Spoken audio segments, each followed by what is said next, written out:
ये आखिर काम कैसे करती है?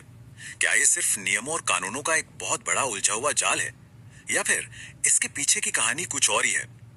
आज हम सार्वजनिक प्रशासन की इसी दिलचस्प दुनिया में गहराई तक उतरेंगे और उन अलग अलग नजरियों को समझेंगे जिनसे समय के साथ साथ सरकार को देखने का हमारा तरीका ही बदल गया है। तो चलिए एक बहुत ही दिलचस्प सवाल से शुरू करते हैं। सरकार असल में है क्या? क्या वो एक घड़ी की तरह काम करने वाली मशीन है जिसका हर पुर्जा, हर हिस्सा अपना अपना काम एकदम सटीक तरीके से करता है, या फिर वो एक जीवित चीज की तरह है जो अपने आसपास के माहौल के हिसाब से खुद को ढालती है, बदलती है और बढ़ती है?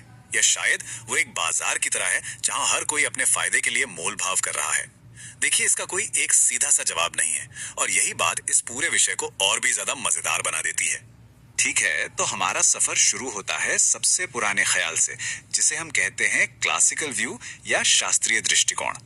उस दौर के विचारकों ने सरकार को एक मशीन की तरह देखा, बिल्कुल एक मशीन जिसका हर पुर्जा एक खास काम के लिए बना है और सब कुछ एकदम कायदे से एक साथ चलता है।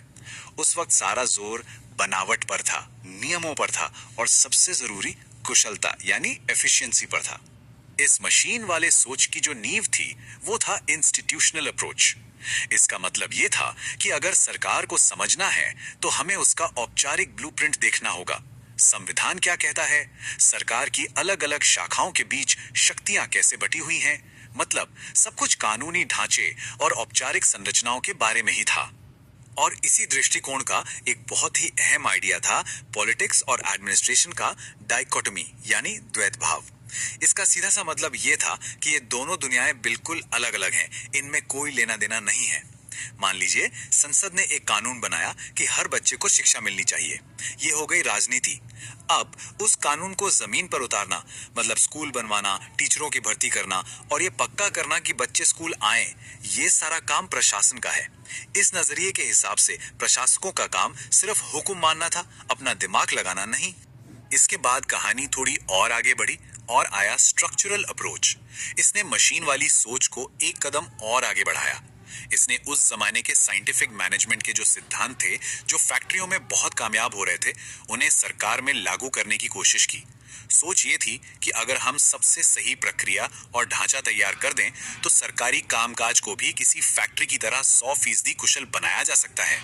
लेकिन इस पूरी मशीन में एक बहुत बड़ा, बहुत जरूरी पुर्जा गायब था, और वो थे इंसान।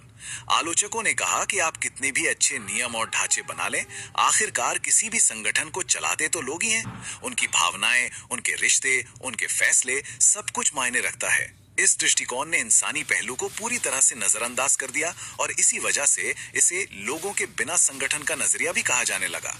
और बस यहीं से कहानी एक बहुत ही दिलचस्प मोड़ लेती है। तो यहाँ से सोच में एक बहुत बड़ी क्रांति हुई। विचारकों को यह एहसास हुआ कि आप इंसानों को इस पूरे समीकरण से बाहर नहीं रख सकते। संगठन सिर्फ कागज पर बने चार्ट नहीं होते, बल्कि वे तो जीते जागते, सांस लेते हुए सिस्टम हैं, जो लोगों के व्यवहार से, उनकी भावनाओं से और उनके आपसी रिश्तों से बनते और बिगड़ते हैं। और इसी एहसास ने जन्म दिया बिहेवियरल अप्रोच को। अब फोकस पूरी तरह बदल चुका था। अब सवाल ये नहीं था कि नियम क्या कहते हैं, बल्कि सवाल ये था कि संगठन के अंदर लोग असल में करते क्या हैं। सीधी सी बात, अगर किसी दफ्तर को समझना है तो वहां काम करने वाले लोगों के बर्ताव को समझना होगा। ये वो दौर था जब मनोविज्ञान और समाज शास्त्र जैसे विषयों की प्रशासन के अध्ययन में एंट्री हुई। हर्बर्ट साइमन जैसे बड़े विचारकों ने बताया कि इंसान हमेशा सबसे तार्किक या सबसे बेस्ट फैसले नहीं लेता। हम अक्सर ठीक ठाक या काम चलाऊ समाधान से ही संतुष्ट हो जाते हैं। ये समझना कि लोग असल में कैसे सोचते हैं और कैसे फैसले लेते हैं, प्रशासन को बेहतर बनाने की दिशा में एक बहुत बड़ा कदम था। लेकिन सोचिए, क्या कोई भी संगठन अपने आप में एक बुलबुले के अंदर काम कर सकता है? बिल्कुल नहीं। कहानी का अगला पड़ाव था संगठन के अंदर से निकलकर उसके बाहरी माहौल को समझना। आखिरकार प्रशासन जिस समाज में काम करता है वो समाज भी तो उसे प्रभावित करता है ना। और यहीं पर एंट्री होती है इकोलॉजिकल अप्रोच की। ये दृष्टिकोण कहता है कि कोई भी सरकारी संस्था अपने सामाजिक, राजनीतिक और आर्थिक माहौल से गहराई से जुड़ी होती है। समाज सरकार को बदलता है और सरकार समाज को। ये एक दो तरफा रिश्ता है जिसे आप नजरअंदाज कर ही नहीं सकते। इसी सोच ने स्वाभाविक रूप से तुलनात्मक अध्ययनों को जन्म दिया। जरा सोचिए, दूसरे विश्व युद्ध के बाद भारत जैसे कितने ही देश आजाद हुए। उनके सामने सबसे बड़ा सवाल था अपने देश के लिए सबसे अच्छी प्रशासनिक व्यवस्था कैसे बनाई जाए। जो मॉडल अमेरिका या ब्रिटेन में काम करता है, जरूरी तो नहीं कि वो यहां भी काम करे। इसलिए विद्वानों ने अलग अलग देशों की प्रणालियों की तुलना करना शुरू किया, ताकि ये समझ सकें कि अलग अलग समाज और संस्कृति में कौन सी चीज काम करती है और कौन सी नहीं। चलिए अब थोड़ा और आगे बढ़ते हैं और आज के दौर में आते हैं। देखते हैं कि हाल के दशकों में सरकार को कैसे समझा जा रहा है। अब फोकस सरकार की अंदरूनी बनावट या बाहरी माहौल से हटकर इस बात पर आ गया है कि सरकार असल में करती क्या है, यानी उसकी नीतियां क्या हैं और लोग उन नीतियों के तहत अपने फैसले कैसे लेते हैं। पब्लिक पॉलिसी अप्रोच सीधा मुद्दे की बात करता है। ये बस ये नहीं पूछता कि प्रक्रिया क्या है, बल्कि ये पूछता है कि क्या नीतियां काम कर रही हैं, क्या लोगों को उनका फायदा मिल भी रहा है या नहीं। इसका मकसद सिर्फ प्रक्रिया को सुधारना नहीं है, बल्कि नतीजों को बेहतर बनाना है, ताकि नीतियां लोगों की जरूरतों के हिसाब से ज्यादा असरदार बन सकें। फिर आता है पॉलिटिकल इकोनॉमी अप्रोच, जो पॉलिटिक्स और इकोनॉमिक्स को एक साथ जोड़कर देखता है।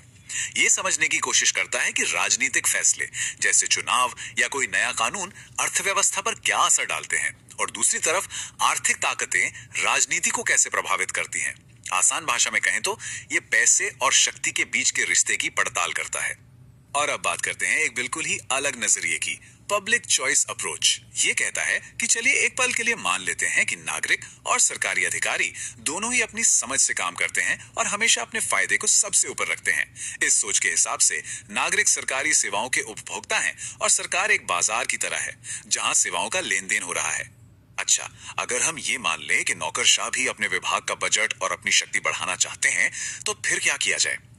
निस्कानन जैसे विचारकों ने तर्क दिया कि उन्हें जवाबदेह बनाने के लिए बाहरी दबाव की जरूरत है, जैसे कि उन पर कड़ी निगरानी रखी जाए, सरकारी सेवाओं में निजी कंपनियों से मुकाबला करवाया जाए, और सबसे जरूरी, जनता को ज्यादा से ज्यादा जानकारी दी जाए ताकि वो सही सवाल पूछ सकें। तो हमने एक लंबा सफर तय किया है ना। सरकार को एक बेजान मशीन समझने से लेकर उसे इंसानों से चलने वाली एक पेचीदा प्रणाली और फिर एक बाजार के रूप में देखने तक, हर नजरिए ने हमें कुछ ना कुछ नया सिखाया है। तो आखिर में हम क्या कह सकते हैं? यही कि कोई एक सबसे अच्छा अप्रोच नहीं होता। ये एक टूल बॉक्स की तरह है। कभी आपको एक हथौड़े की जरूरत पड़ती है तो कभी एक माइक्रोस्कोप की। एक अच्छा प्रशासक वही है जो ये जानता है कि किस हालात में किस औजार का इस्तेमाल करना है। ये सारे दृष्टिकोण मिलकर ही हमें शासन की एक पूरी और गहरी समझ देते हैं। और ये सफर हमें एक आखिरी और शायद सबसे अहम सवाल पर लाकर छोड़ देता है।